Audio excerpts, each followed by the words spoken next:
नमस्ते दोस्तों, मैं प्रोफेसर सुभाष, हिंदी विभाग कुरुक्षेत्र विश्वविद्यालय कुरुक्षेत्र से आपके साथ चर्चा कर रहा हूं प्रेमचंद का महत्व, जिसे लिखा है आचार्य हजारी प्रसाद द्विवेदी ने, जो हिंदी के स्वयं एक बड़े उपन्यासकार और आलोचक हैं। तो प्रस्तुत है दोस्तों प्रेमचंद का महत्व। प्रेमचंद का जन्म बनारस के पास ही एक गांव में एक निर्धन परिवार में हुआ था।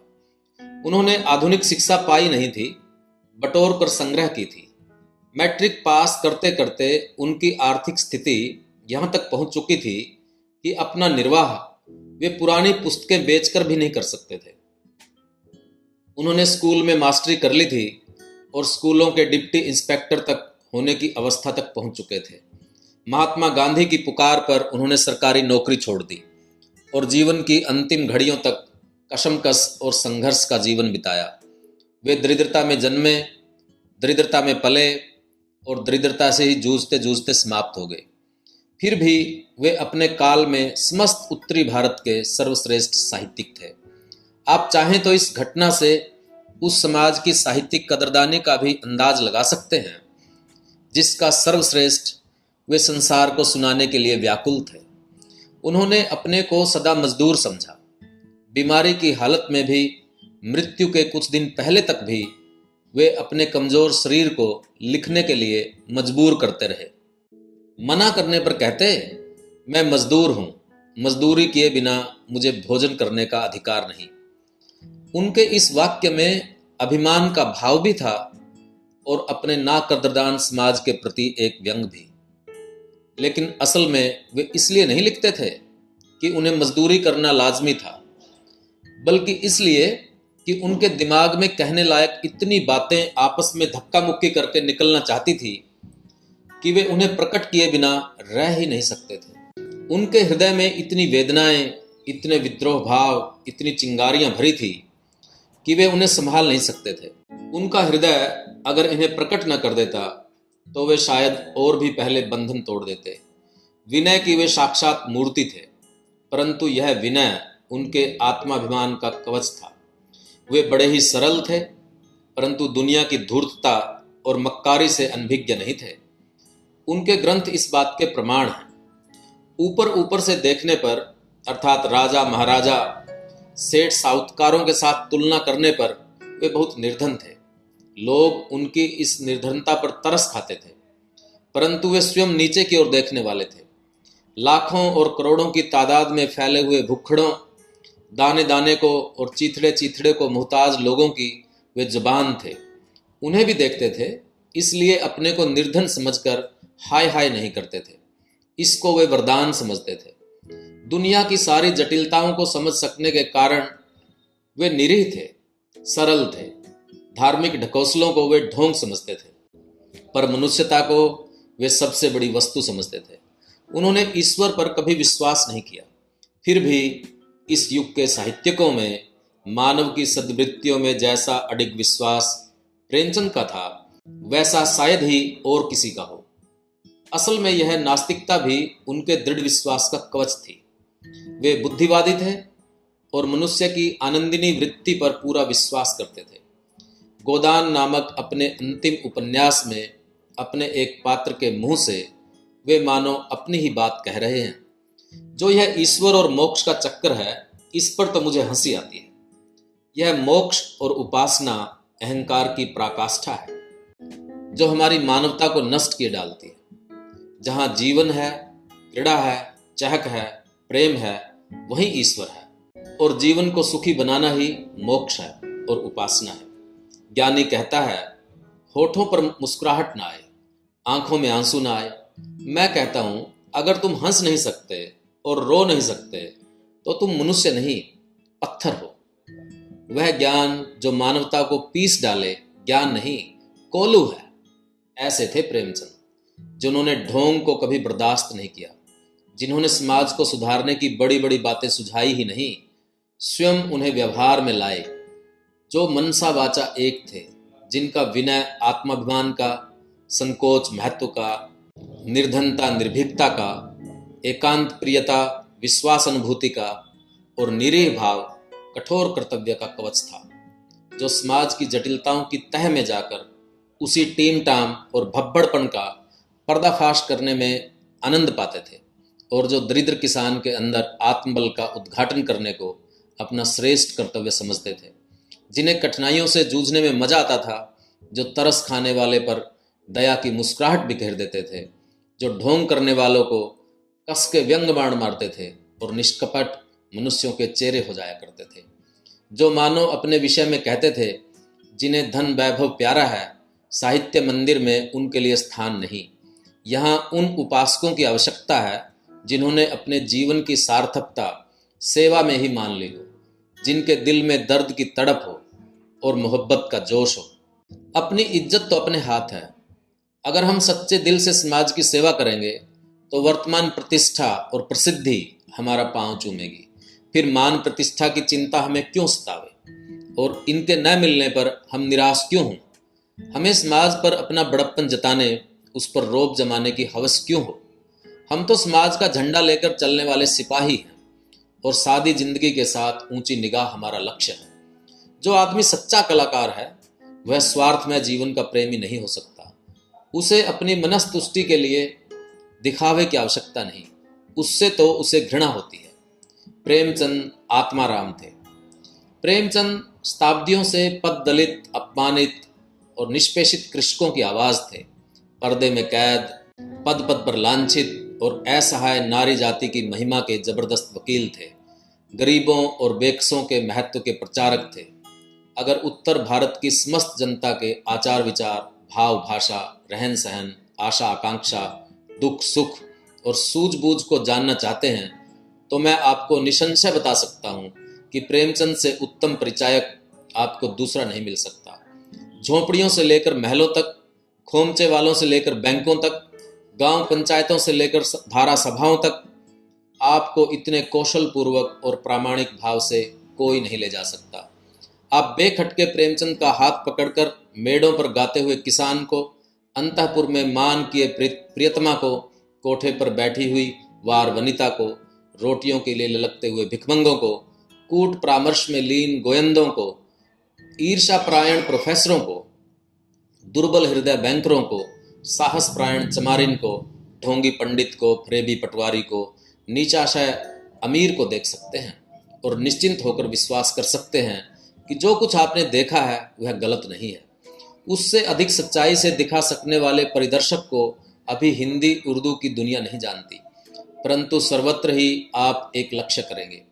जो संस्कृतियों और संपदाओं से लद नहीं गए हैं, जो अशिक्षित और निर्धन हैं, जो गंवार और जाहिल हैं, वे उन लोगों की अपेक्षा अधिक आत्मबल रखते हैं जो न्याय के प्रति अधिक सम्मान दिखाते हैं, जो शिक्षित हैं, जो सुसंस्कृत हैं, जो संपन्न हैं, जो चतुर हैं, जो दुनियादार हैं, जो शहरी हैं। लेकिन यह बात जानकर आप प्रेमचंद को गलत न समझें। पश्चिम में महायुद्ध के बाद जो एक प्रिमिटिविज्म की हवा बही है, जिसमें यह वकालत की जाती है कि सभ्यता की ओर अग्रसर होना ही गलती है, जो मैक्सिको के सभ्यताहीन आदिम अध्युषित अंचलों में जा छिपने को ही त्राण का एकमात्र रास्ता समझते हैं, जो पीछे की ओर लौटना ही श्रेष्ठकर मानते हैं, उन प्रतिक्रिया पंथियों की पंगत में प्रेमचंद को नहीं बिठाया जा सकता। प्रेमचंद मनुष्य की सद्वृत्तियों में विश्वास करते हैं। मनुष्य की दुर्वृत्तियों को वे अजय तो समझते ही नहीं। उनको भाव रूप में स्वीकार करते हैं या नहीं, इसी में संदेह है। वे मानते हैं कि जड़ों की सभ्यता ने हमें जड़ता को ही प्रधान मानने की ओर प्रवृत्त किया है। हमने टीम टाम को, भीड़ भब्बड़ को, दिखाव बनाव को और दुनिया दौलत को प्रधानता दी है। ये वस्तुएं मनुष्य को न तो महान बनाती हैं और न क्षुद्र, परंतु ये मनुष्य के मन को दुर्बल कर देती हैं, आत्मा को सशंक बना देती हैं। आत्मबल हरेक व्यक्ति में है, पर जड़ पूजा की अधिकता से वह अवरुद्ध हो जाता है। इसीलिए जो जितना त्याग कर सकता है, अर्थात जो जितना इस जड़िमा के बंधन को तोड़ सकता है, वह उतना ही महान हो जाता है। आत्मबल के बाधक कुशकंटकों को उखाड़ फेंकने में वह उतना ही सफल होता है। जिनके पास ये बंधन जितने ही कम होते हैं, वे उतने ही जल्दी सत्यपरायण हो जाते हैं। रंगभूमि का सूरदास शिक्षित और धनी विनय की अपेक्षा शीघ्र और स्थायी आत्मबल का अधिकारी है, और ठीक यही बात गबन के कूंजड़े और किसान स्त्री के संबंध में लागू होती है। स्त्रियों में भी वह शक्ति पुरुषों की अपेक्षा अधिक होती है, क्योंकि वे पुरुषों के समान जड़ शिक्षा और जड़ संपदा के बंधनों से कम बंधी रहती हैं। प्रेमचंद ने अतीत गौरव का पुराना राग नहीं गाया और न ही भविष्य की हैरतंगेज कल्पना ही की। वे ईमानदारी के साथ वर्तमान काल की अपनी वर्तमान अवस्था का विश्लेषण करते रहे। उन्होंने देखा कि बंधन भीतर का है, बाहर का नहीं। एक बार अगर ये किसान, ये गरीब यह अनुभव कर सकें कि संसार की कोई भी शक्ति उनको नहीं दबा सकती, तो वे निश्चय ही अजेय हो जाएं। बाहरी बंधन उन्हें दो प्रकार के दिखाई दिए, भूतकाल की संचित स्मृतियों का जाल और भविष्य की चिंता से बचने के लिए संग्रहित ईंट पत्थरों का स्तूप। एक का नाम है संस्कृति और दूसरे का संपत्ति। एक का रथ वाहक है धर्म और दूसरे का राजनीति। प्रेमचंद इन दोनों को मनुष्यता के विकास का बाधक मानते हैं। प्रेमचंद के मत से प्रेम एक पावन वस्तु है। वह मानसिक गंदगी को दूर करता है, मिथ्याचार को हटा देता है और नई ज्योति से तामसिकता का ध्वंस करता है। यह बात उनकी किसी भी कहानी और किसी भी उपन्यास में देखी जा सकती है। यह प्रेम ही मनुष्य को सेवा और त्याग की ओर अग्रसर करता है। जहाँ सेवा और त्याग नहीं, वहाँ प्रेम भी नहीं है, वहाँ वासना का प्राबल्य है। सच्चा प्रेम सेवा और त्याग में ही अभिव्यक्ति पाता है। प्रेमचंद का पात्र जब प्रेम करने लगता है तो सेवा की ओर अग्रसर होता है, अपना सर्वस्व परित्याग कर देता है। प्रेमचंद ने बहुत विस्तृत क्षेत्र का चित्रण किया है। कहते हैं उन्होंने निम्न श्रेणी और मध्यम श्रेणी के पुरुषों और स्त्रियों को ही सफलतापूर्वक चित्रित किया है। उस श्रेणी के चरित्रों को चित्रित करने में वे उतने सफल नहीं रहे। मैं ठीक नहीं जानता, मैं उस श्रेणी से ठीक ठीक परिचित नहीं हूँ। अगर आप में से कोई उस श्रेणी के जानकार हों तो स्वयं इस बात की जांच करें, परंतु मैं इतना तो कह ही सकता हूँ कि उनके अधिकांश पात्र उसी श्रेणी के हैं जिनके चित्रण में उन्हें समर्थ बताया गया है। और निम्न श्रेणी तथा मध्यम श्रेणी के पुरुषों और स्त्रियों से आपके यथार्थ परिचय का अर्थ है देश की वास्तविक समस्याओं की जानकारी। उन्हें जानकर ही आप अपनी ताकत का अंदाजा लगा सकते हैं, अपने गंभीर तत्व की मजबूती या कमजोरी का पता लगा सकते हैं। फिर वही ऐसे हैं जो शताब्दियों तक केवल उपेक्षित और पददलित ही नहीं रहे, परिहास और अपमान के पात्र भी बने रहे। हजारों वर्ष के भारतीय साहित्य में इनकी आशाओं, आकांक्षाओं, सुख दुखों और सूझबूझों की चर्चा नहीं के बराबर हुई है। ये ही हैं जो भारतवर्ष के मेरुदंड हैं, जिनके बनने बिगड़ने पर हमारा और इसीलिए सारे संसार का बनना बिगड़ना निर्भर है।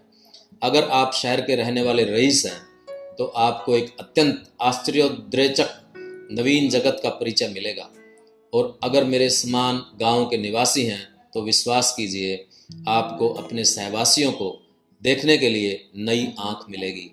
आप इन हार्ड मांस की जीवित प्रतिमाओं से परिचय पाकर किसी प्रकार ठगे नहीं जाएंगे। लेकिन आप प्रेमचंद में यदि किसी नए आदर्श की आशा करेंगे तो आपको निराश होना पड़ेगा। वे देश की मौलिक समस्याओं के समाधान में अपने युग के राजनीतिक नेताओं से बुरी तरह प्रभावित थे।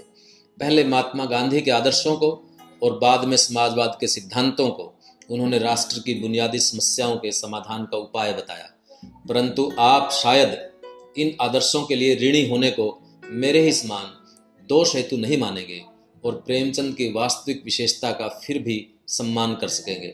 जिस विचित्र युग में हम वास कर रहे हैं उसमें देश विदेश के इतने आदर्शों से हमें टकराना पड़ता है कि एकाध नए आदर्श के और मिल जाने से हमें कुतूहल नहीं होता और ना मिलने से कोई पश्चाताप भी नहीं होता। हम जब आदर्शों को जीवन में व्यवहारित देखते हैं तो हमारी कुतूहल वृत्ति जरूर आकृष्ट होती है। गांधी में हमने आदर्शों को इसी जीवंत रूप में देखा है और प्रेमचंद के पात्रों में हम आदर्शों और कल्पनाओं को इसी जीवंत रूप में पाते हैं। यह जीवन में ढालकर आदर्श को सरस और हृदयग्राही बना देना ही प्रेमचंद की विशेषता है। यह जीवन ही उनकी कृतियों में सर्वत्र छलकता हुआ मिलता है। औषधियाँ घर बाहर सर्वत्र हैं, कुछ को हम जानते हैं, कुछ को नहीं जानते, पर जानते हों या न जानते हों हम गाय के कृतज्ञ जरूर होंगे जिसने इन औषधों को अपने जीवन में ढालकर सरस दूध करके हमारे सामने रखा। हम आदर्शों को जीवन से छानकर सामने रखने वाले प्रेमचंद के भी निश्चय ही कृतज्ञ होंगे। दोस्तों, ये था आचार्य हजारी प्रसाद द्विवेदी ने जो प्रेमचंद के महत्व के ऊपर एक निबंध लिखा, और इसमें जो प्रेमचंद के लेखन की विशेषताएं हैं, जिस तरह से वो अपने कथाओं को बुनते हैं, जिस वर्ग की समस्याओं को उभारना चाहते हैं, उन सब की ओर ध्यान आकर्षित किया। प्रेमचंद को पढ़ने और जानने का मतलब है उत्तर भारत की सारी सच्चाइयों को, लोगों के जीवन को जानना। उम्मीद है दोस्तों आपको ये पसंद आया होगा। आप इसे साझा करिए, अपने दोस्तों तक पहुंचाइए। मिलते हैं किसी और इसी तरह विचारोत्तेजक लेख के साथ। तब तक के लिए धन्यवाद।